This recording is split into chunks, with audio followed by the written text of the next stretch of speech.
Next year, which is now, we're starting now, we are going to get into the year, the Hebrew year on God's calendar is the year 5717. 5 is the number of grace. 777, I think you know, triple completion. May mean the completion of the age of grace. Also, we don't tend to write our years fully, neither do the Jews. They abbreviate it, so they don't usually say the 5, because it's always 5. 5 starts for 5,000. So they drop that, so the year on their system is the year 777. I mean, if God is into numbers, and if He likes patterns and prophetic things, which He evidently does, it's going to be the year 777, starting now. The year of the Messiah according to the Jews. Now, unfortunately, for the Jews who don't yet believe the New Testament and that the Messiah came the first time, they're going to be looking for the wrong Messiah. They will momentarily put their faith and trust in a counterfeit Messiah. But we pray for them that the gospel will reach them. But they believe this coming year, this year that we're in, is the year for the Messiah to show Himself. Revelation 12 says, now a great sign. Everyone say great sign. We might say, no sign has been called great in the Bible. This is called great sign. Mega sign. We might say this is the greatest sign because no other celestial sign has been given more attention and more detail. We gloss over it, we read it very quickly. We're not going to do it today. Let me show you why it's very important, because the time may be very soon. Well, the time is definitely very soon for this to be fulfilled. Now, a great sign appeared in heaven. A woman clothed with the sun, with the moon under her feet, and on her head a garland of 12 stars. This does not refer to a woman floating through the sky. The simplest, most literal interpretation of this is the constellation Virgo, which will have the sun at her head, the moon at her feet, and 12 stars, 9 from the constellation Leo, and a conjunction of Mercury, Mars, and Venus on her head. That makes 12 stars on the 23rd of September, 2017. Remember that date. 23rd of September, 2017. Remember that date, 23rd to 24th. The date in the Hebrew calendar starts from nightfall of the 23rd to nightfall of the 24th. Their days start from night, goes to day. Our day goes from day, ends at night, right? Because when you're Gentile and you don't know God, you start in the light and you head to darkness. But when you're the people of God, you start in the darkness and you head towards the day. Make sense? Okay. Now, how rare is this? Well, this hasn't happened before in our lifetime. In fact, the last time it happened was 5,932 years ago, and that would be on our Gregorian calendar, the 5th of August, the year 3915 BC, roughly the time when Adam and Eve walked the earth. So this sign, the last time it appeared, seems to match when Adam and Eve were taught about how the woman would go into labor pain when she gives birth, and that the serpent would bruise her seed's heel, but her seed, the coming Messiah, would bruise his head. Remember that? Okay, we'll come back to that. But when that was being told, and he was also being told, God said that the stars and the sun and the moon are given for moedim, for appointed times. When that was being told, there was a sign in the sky that looked like this, and it hasn't happened since. It's about to happen in less than 360 days. So let's map it out. You know that we've talked about the 4 blood moons plus the other 2 eclipses.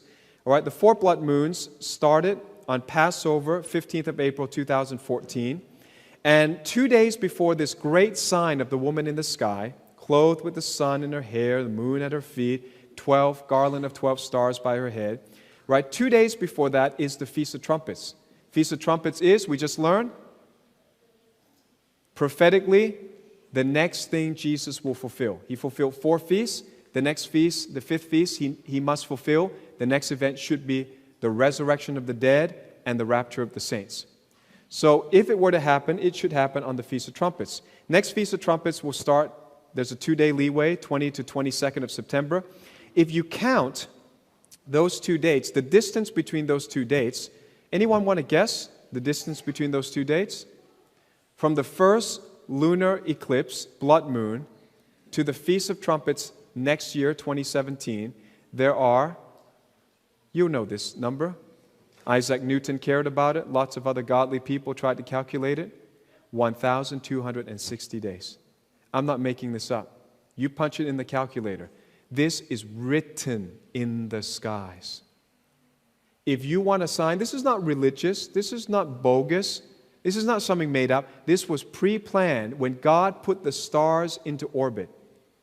This was pre-planned so that it would spell out 1,260 days, a number we've seen many times.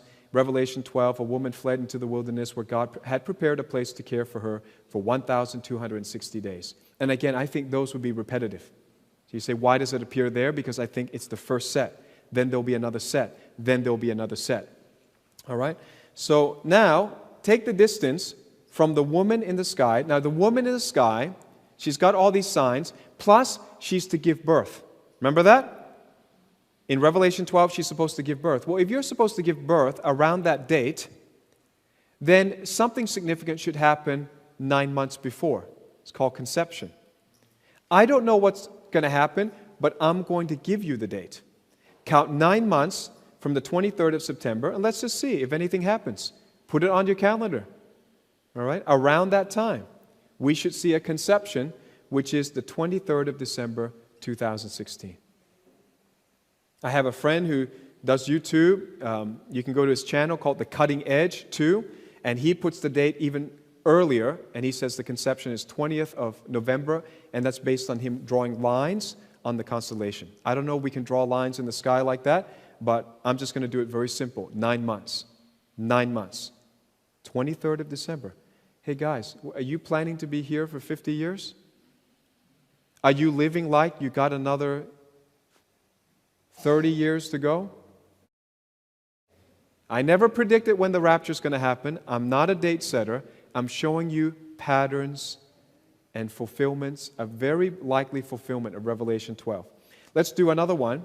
If you do 8 months from the Feast of Trumpets, which is possibly can start on the 20th of September, 8 months, come on, count it. Where does it go to? 8 for the number of a new beginning? Very uncanny, a very interesting date. All of you should know. 8 months earlier from that date, the new president takes office, 20th of January, 2017. There are just layers upon layers upon layers, okay? But let's not just look at pictures, okay? I want you to go to the Word with me. Now, I'll show you what Jacco Prinsloo, he wrote this in a book called God's Roadmap to the End. And again, he has this YouTube channel. I believe it's called The Cutting Edge. Cutting Edge 2. He calculated this, so I'm just going to say it to you, okay? So here's the sign of the woman in the sky. Many of us prophecy teachers are all in agreement right now that this is the only thing going on in the sky for 6,000 years that would even fulfill, that could fulfill Revelation 12. Jupiter, which is the largest planet in our solar system, is called the king planet. It is the symbol of the king himself. Jupiter enters into the abdomen or the womb of Virgo, celestially speaking, by diagram we're speaking, okay, because there are no lines in the sky. If we drew these lines, Jupiter enters the womb on 20th of November 2016. Maybe that's conception.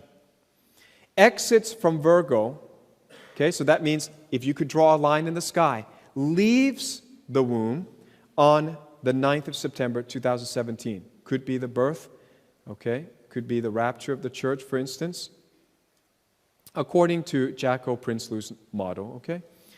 And the fulfillment of Revelation 12 would occur between the 23rd to the 24th of September 2017. Oh, we got another thing. It's just layer upon layer. On that date, there was a comet that will conjoin with the moon. I don't know if we can ever get more of a sign since Adam and Eve. All right? What is this comet about? Well, I was thinking, should I share this? And it was in the news today. Can you imagine? I'm looking at this comet, and it's in the news today, like when you got up this morning. So I thought, okay, I'm going to have to share about this comet. Listen to how weird this comet is. It happens to be a comet that the European Space Agency decided to send a space probe to 12 years ago. I'm not making this up. On the 2nd of March 2004, Europe launched the Rosetta space probe to rendezvous with Comet 67. Hey, when have we seen 67 before? 1967? Prophetic? Jerusalem was captured, 50th anniversary. It is called a Jupiter family comet. I looked that up. It's a Jupiter family comet. Doesn't mean that it's related to Jupiter. It's just by their astronomical definition. It is a Jupiter family comet. Again, Jupiter representing the king. It's traveling at 38 kilometers per second, and we managed to rendezvous with it at 38 kilometers per second. That's pretty cool. On the 10th of September 2014, Rosetta entered the comet's orbit. On the 12th of November, Rosetta's lander, Philae, which means friend, like Philadelphia, touched down. We sent a probe that touched down on this comet. And yesterday, the 30th of September 2016, Rosetta crash landed on the comet, ending its 12-year mission. And I'm preaching about it today. On the 23rd of September next year, this comet that has been singled out by the European Space Agency, that has a peculiar name that rhymes with 1967, will be in conjunction with the moon, passing by the foot of Virgo 50 years. That's one jubilee. 50 years since 1967. What does it mean? I don't know. But this is my friend Lou Vega. He put this up on his website, postscripts.org. I thought, it's in the news. It's another celestial sign. You couldn't get more signs. As long as you live, I don't think there'll be a bigger sign than what's coming up. So, Revelation 12, let's read it, okay? I'll read it for you. We've got a few scriptures to show you, because what we want to do now is to harmonize the scriptures. What does all this mean? Now a great sign appeared in heaven. A woman clothed with the sun, the moon under her feet, and on her head a garland of 12 stars. Then being with child, she cried out in labor and in pain. Remember that? In labor and in pain. So what we want to do is to find out any other woman crying in labor and in pain in the Bible. To give birth. And another sign appeared in heaven. Behold, a great fiery red dragon, having 7 heads and 10 horns, and 7 diadems on his head. This is the part we have ignored. We haven't talked about what is the dragon. We've talked about the virgin. We'll talk about the child. We haven't talked much about the dragon. What does he do?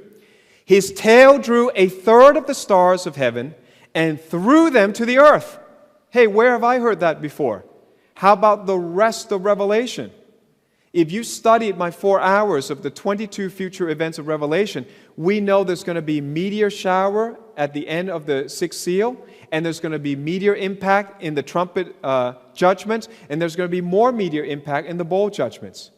Where are all these meteors coming from? Revelation 12 says, when all these signs are happening, something will pass by and draw 1/3 of the stars and throw them down to the earth. Well, these are not stars like the sun and big stars like that. If you throw the sun into the earth would vanish because the sun is much larger. These stars falling to the earth can only be meteorites. Because we call meteorites falling stars. Can you see Revelation starting to make sense now? So something comes that we haven't talked about, draws all of these debris into the earth's atmosphere and starts pelting the earth. Totally in line with what the 22 predicted events of Revelation are. Revelation continues. She bore a male child who was to rule all nations with a rod of iron, and her child was caught up to God and his throne. Where have I heard the word caught up before? Rapture. So now we have a sign in the sky. We have something that's going to disturb some debris, some meteorites or asteroids that will help fulfill the rest of Revelation. And around that time, there's somebody that gets caught up. So the question is, who? Who gets caught up? Many theologians debate about this. I want to try to clarify this right now. Then the woman fled into the wilderness where she has a place prepared to God that they should feed her there 1,260 days. There is both an earthly meaning and a heavenly meaning for these scriptures, right? Often dual application. We're going to first start with the heavenly meaning since we've been talking about signs in the sky, celestial signs. The woman is a collective entity referring to Israel. Is that correct? Most people believe, correct? Theologians believe the woman represents Israel. Israel is a body of people represented by one symbol, the woman. The dragon is a collective entity. Who is it that will go after the woman? Talking on the earth right now, actually, talking about the earth. The Jews will flee from the Antichrist's armies.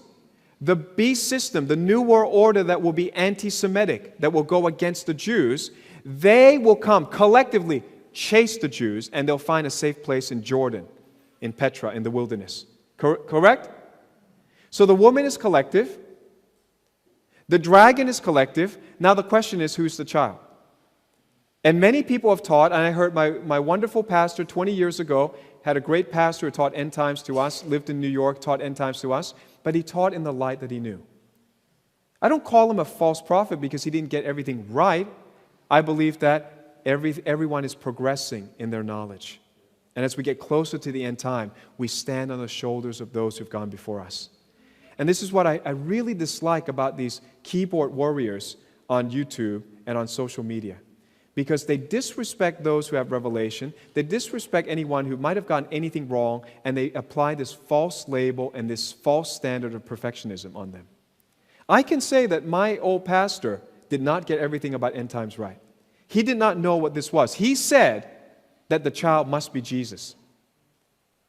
But if you harmonize the scriptures and you apply strict Bible interpretation, you've got one collective entity, another collective entity. How could the third thing be an individual? Not only that, the child should be a collective entity, which is the church, and it says the child is caught up. In other words, the church is raptured. How could it be Jesus that was caught up? Because Jesus was never caught up to be protected from the devil pursuing him. Jesus never ran away from the devil. Jesus defeated the devil. And in victory, he ascended to heaven. It's a completely different picture from this picture where Satan spews after the woman, and the child that was given birth from the woman, who? The church, came from the Jewish religion. All of the early Christians were Jewish people. All the apostles, all the writers of the New Testament were Jewish. The Jews gave birth to the church. But when the devil comes in the time of wrath, of tribulation, the church was caught up. So this scripture seems to peg the Revelation 12 sign with the rapture of the church. Am I saying it has to be next Feast of Trumpets? Of course not. I'm not a date setter. But I'm saying it would behoove the church now to wake up. If we are called the 10 virgins who are asleep, I am sounding the trumpet. Church, wake up. The bridegroom is coming. If it takes 3.5 years for him to come, if it takes another 7 years, I'm telling you, it's time to live like he's coming very soon. But very likely we have a fulfillment of Revelation 12 next year. The wilderness is Petra, Jordan, lots of other scriptures to harmonize with that. I can't do it right now. We've got lots of other end-time teachings that cover that. Okay, now let's harmonize it with some scriptures. Can we do that? I've saved this for a long time. Let's do it, okay? Genesis chapter 3. Where do we find a woman who was in travail, in labor pain? Go all the way back to the beginning. Genesis chapter 3. I will put enmity between you, the serpent, and the woman, and between your seed and her seed. Who's her seed? The Messiah. Who's your seed, the serpent's seed? The Antichrist, who's also called in Revelation the dragon. He shall bruise your head, and you shall bruise his heel. Interesting. If these are signs in the sky, we've got a lot of description about what's going to happen up above our head. To the woman he said, I will greatly multiply your sorrow and your conception. In pain you shall bring forth children. So let's look at the heavenly meaning now of Revelation 12. The woman, the only woman in the sky is the constellation Virgo. The woman's seed is the king planet Jupiter, the child that enters her womb and exits. And by the way, it never happens before. Jupiter stays in the womb for over 10 months. That's like the longest gestation period allowed. Jupiter would normally just pass right through. But next year, when Jupiter enters, from November this year, Jupiter will go round and round and round and round like a little baby and will not exit the womb of Virgo until this sign is fulfilled. Strange things. Look up, Jesus said. When all these things happen, he said, look up. Wonder why he said that. Satan's seed is the dragon. And I would say right now it's the unknown object. Nobody knows. We know there's another element to this prophecy, but we're not sure. And many people are calling it Planet X. I think that's a valid conjecture. Because some other planet came during the time of Jesus' crucifixion and blocked the sun for 3 hours. The moon cannot block the sun for even 8 minutes. 7 minutes and maybe like 30 seconds is max. Another object blocked the sun when Jesus was crucified. So there's a celestial sign at Jesus' birth. There's a celestial sign at Jesus' crucifixion, and we believe there's a celestial sign at the next appointed time, which should be the rapture and the start of the tribulation. And then bruising the head and him bruising the heel is very interesting, because if you put these things as an interpretation of things going on in astronomy in the sky, that would mean the top side of an unknown object collides with the southern hemisphere of Jupiter, resulting in a stream of debris. Now, when we come up with these theories, we always go to history. History is prophecy. Patterns are prophetic. Well, guess what? It happened already. Did you know that Jupiter was grazed by comet Schumacher?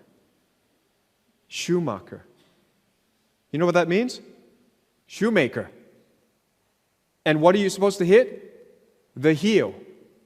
And the shoemaker hit the heel of the king planet once before.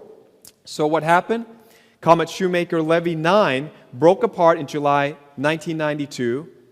Its fragments collided with Jupiter on the southern hemisphere between the 16th to the 22nd of July 1994 at a speed of 60 kilometers per second. The prominent scars from the impacts were visible from Earth and persisted for months. This happened before. Remember, patterns are prophetic. History is prophecy.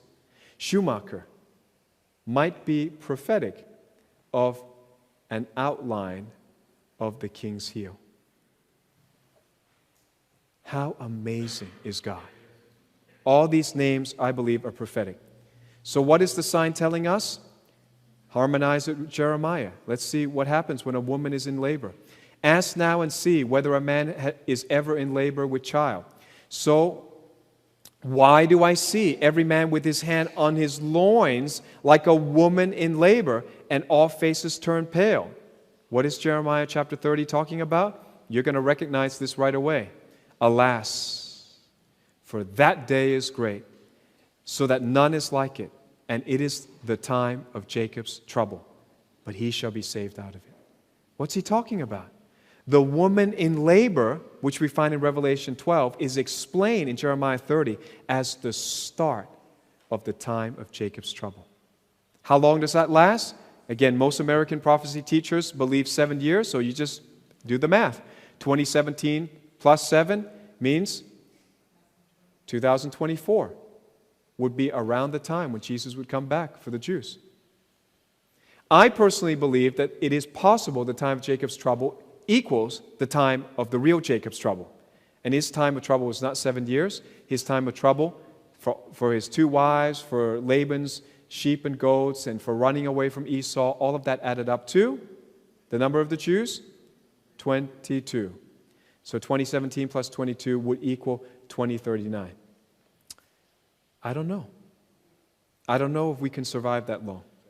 Today, our anniversary service. Today, the start of the new year on the Jewish calendar. Today, the internet has been given up by the United States and handed over to the UN. You know why? You know why? Because the United States has one law called the First Amendment, which protects free speech. As long as the internet is in the United States power, it's always protected by the First Amendment. You can say whatever you want. But if you remove it from the legal structure and protection of the First Amendment and give it to the UN, you can begin to censor people who speak opinions the globalists don't agree with. It happened today.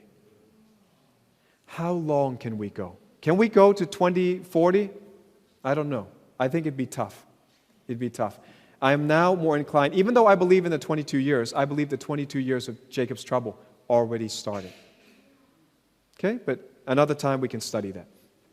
Saved out of it. He will go into the time of Jacob's trouble, Israel will, but he will be saved out of it. What does that mean? The Messiah will bring them salvation out of the tribulation. Jeremiah 30 pegs the Revelation 12 sign to the beginning of Jacob's trouble and then the salvation of the Jews. Another one, Isaiah 21.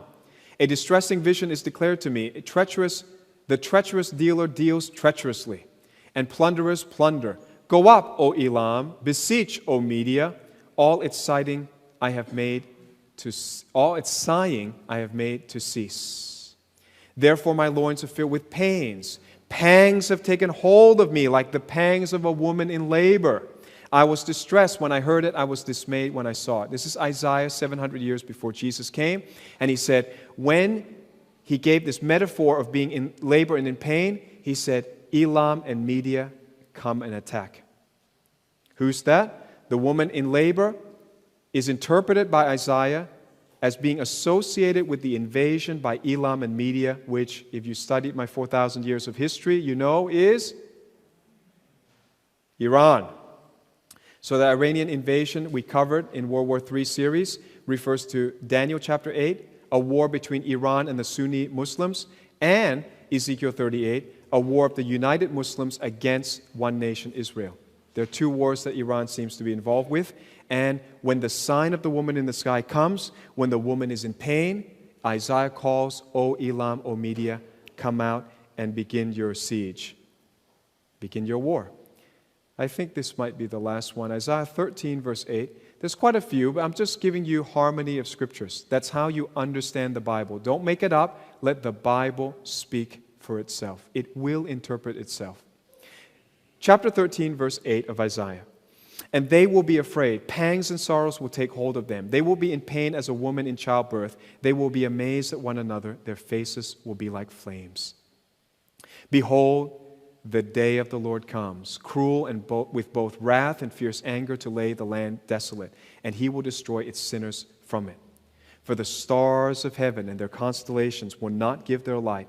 The sun will be darkened in its going forth, and the moon will not cause its light to shine. So in this case, the woman that is in labor and the other celestial signs are associated with the day of the Lord, and that's the wrath of God on sinners during the tribulation. So again, what does Revelation 12 tell us? If you harmonize the scriptures, it's looking more and more like it's associated with the beginning of the day of the Lord. That's called the tribulation. All right. So here it is. There's the sign. And here's my last scripture. This is what, in plain English, I believe is happening soon. 1 Corinthians 15. Couldn't be plainer than this. 51. Behold, I tell you a mystery.